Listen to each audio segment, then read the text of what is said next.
Եւ աշխատանքային կախվածության օգտագործումը, ուրեմն հավելավճարները, որոնք որ բաշխվել են պետական ծառայողների նախընտրական process-ի ընթացքում, աննախադեպ են եղել իրենց ծավալով, անգամ միլիոնների հասնող պարտիավճարներ են, եւ սա եւս պետական ռեսուրսի օգտագործում է։ Մեր համոզմամբ ամենաակնառու խնդիրը, որ տեսել ենք եւ ներկայացրեցինք հանձնաժողովին, քարոզության անհավասար պայմաններն էին հենց քաղաքացիական պայմանագրի կուսակցության մասով։ Եթե դուք նայել եք նախընտրական ուրեմն հիմնադրամի վերաբերյալ քաղաքացիական պայմանագրի ներկայացրած հաշվետվությունը, ապա այնտեղ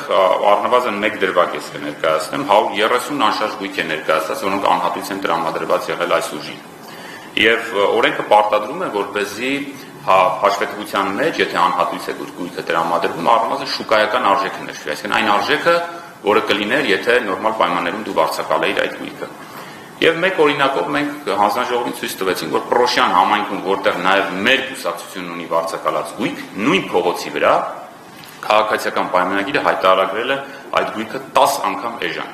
20,000 դրամ հայտարարվել է որպես շուկայական արժեք, այն դեպքում, երբ այդ փողոցի վրա, նույն փողոցի վրա պայմանագրի հարևանությամբ մեր ուրեմն ձեռք բերած վարձակալած գրասենյակը 10 անգամ ավելի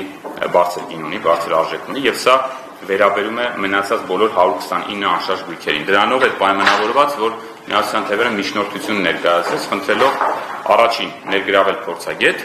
եթե դա անհնար է համարում հանձնաժողովը, հետաձգել նիստը ու մեզ ժամանակ տրամադրել, որպեսզի մենք ինքներս ներկայացնենք փորձագիտական եզրակացություն այդ մասով։ Սա ինչու եմ հատկապես կարևորում, որովհետև արժեքը հիմնադրամի սահմանափակված է օրենքով, 800 միլիոն դրամը չի կարող գերազանցել, այն դեպքում, երբ որ քաղաքացիական պայմանագրի մոտ դա 798 կամ 99 միլիոն դրամ է արդեն հայտարարված։ Հետևաբար մեր համոզմամբ այս գույքերի արժեքը էականորեն գերազանցելու էր նախընտրական հիմնադրամի շեմը, ինչը առաջ է բերում կոնկրետ իրավական հետևանքներ, ընդհանուր մինչև կարող է քաղաքացիական պայմանագրի գրանցումը անվավեր ճանաչվել։ Մեկ այլ կարևոր հանգամանք, որ մենք